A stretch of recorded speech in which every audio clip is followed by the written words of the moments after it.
Na severu prestolnice nas nadaleč pozdravljata dve visoki svetleči stolpnici. Zlata dvojčka z 21 nadstropji. Precej visoko od tal smo naleteli na mladostno stanovanje, v katerem ne manjka kreativnih ter inovativnih oblikovalskih rešitev, od prilagodljivih kuhinjskih elementov do funkcionalnih pohištvenih dodatkov, ki optimizirajo prostor na presenetljive načine.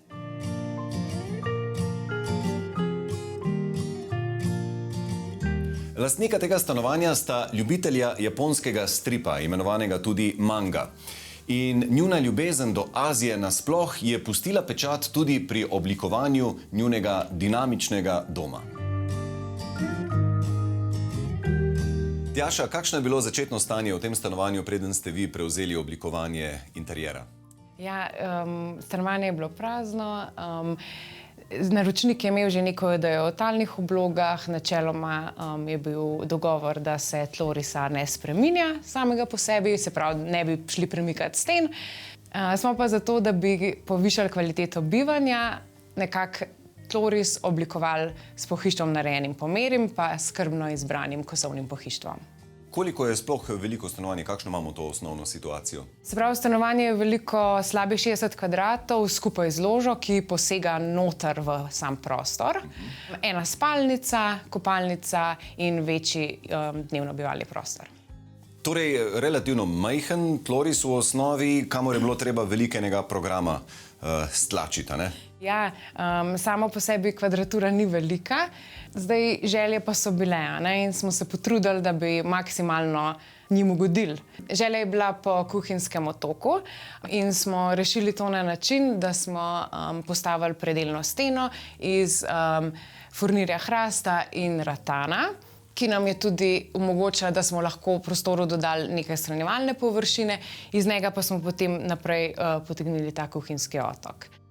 Glede na to, da v stanovanju bivata le dve osebi, je kuhinjski otok prevzel tudi vlogo jedilne mize. Arhitektka je okrog njega namestila 4 polbarske stole, zato otok po potrebi služi tudi kot udobna miza za 4 osebe. Ko je v stanovanju večja družba, se gostje razporedijo med kuhinjo in dnevnim prostorom, ki ju povezuje prav kuhinjski otok. Tako malo po japonsko se posedejo, pove arhitektka in doda, da sta lastnika velika popotnika in ljubitelja Azije. Najbolj očiten vpliv je čutiti v spalnici, ki je umirjen in skorajda meditativen prostor. Za dosego tega učinka je arhitektka za pohištvo uporabila zemeljske tone in fronte nadgradila z ratanom. Nežna tapeta s cvetočo češnjevo vejo pa to referenco še dodatno poudari. Ratan se ponovi tudi v dnevno-bivalnem prostoru in sicer pri predelni steni za televizijo, kjer je vpet v okvir iz hrastovega furnirja. Zanimiv je barvni izbor. Rdeča nit je tukaj, se mi zdi, bolj zelene barve. Zelena je bila pa želja naročnika že od samega začetka. Jaz ponavadi vprašam malo stranke, katere barve so jim všeč, in pri njima je bila zelena res prva izbira. In ko sem prvič, tako zanimivo, ko sem prvič predlagala vzorec in je mizar izdelal tako malo večjega, sem ga prinesla na sestanek in se lastnikoma ni zdel dovolj zelen, dovolj intenziven, tako da smo dejansko šli še z bolj intenzivno barvo in smo na koncu vsi z rezultatom zelo zadovoljni. A so tele figurice, ki jih vidimo v kuhinjskih vitrinah, bile že od začetka mišljene, da bodo tukaj, so rabile ta svoj oder? Ja, naročnik je velik ljubitelj japonskega stripa One Piece. To sem se tudi od njega naučila. In je velik zbiratelj stripov in tudi teh figuric. In ponavadi v vitrine v kuhinjah radi razstavimo kakšne fine kozarce in te lepe elemente, ki jih imamo. Tukaj je bila pa kar ideja, da izpostavimo njegove figurice. In zdi se mi, da stanovanju prenese res veliko karakterja. A potem tudi tele slike na steni, tele Wanted oziroma Išče se, so iz iste serije? Ja, so iz iste serije. Glavni lik je pustolovec in je navdih za lastnikova potovanja. Ker gre za relativno majhno stanovanje, nas je zanimalo, kako so uspeli tako skladno umestiti več različnih barv in materialov. Arhitektka pojasni, da sta si tudi lastnika želela nekoliko več drznosti. Iz hrastovega parketa so izhajali pri snovanju interjerja, zato so nekateri pohištveni elementi oblečeni v hrastov furnir. Lastnika pa sta si zaželela tudi nekaj temnejšega lesa. Pri tem so uporabili 3D vizualizacije, ki so ju prepričale v izbiro orehovega furnirja, danes prisotnega v spalnici in kuhinji. Oba furnirja, tako hrastov kot orehov, se odlično ujemata z izbrano zeleno barvo. Ena izmed glavnih skrivnosti tega majhnega stanovanja pa so številne pametno načrtovane shranjevalne površine.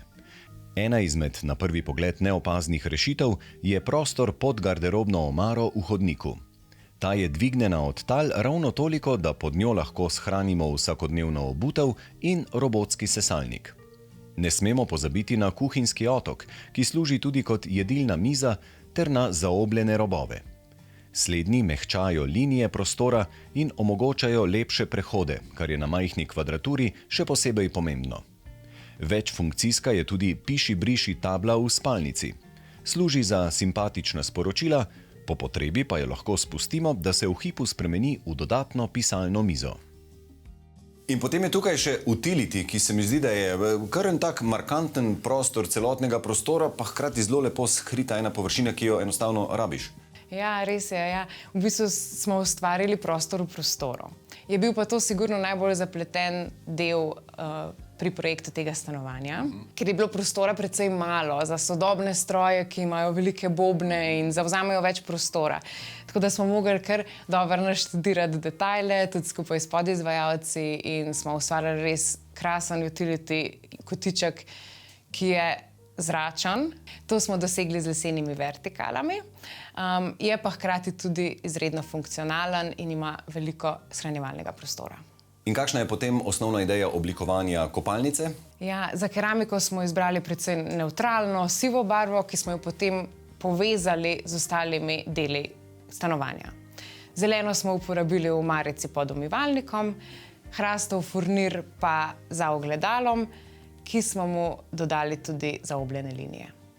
Kaj pa razgledi? Tukaj v 11. nadstropju človek tako lepo vidi ven, da se sprašujem, če se ti potem sploh da iti kam ven na sprehod ali pa v trgovino. Lastnika že tako zelo rada potujeta in veliko potujeta, ampak pravita, da se v stanovanju odlično počutita in da je itak najlepše doma.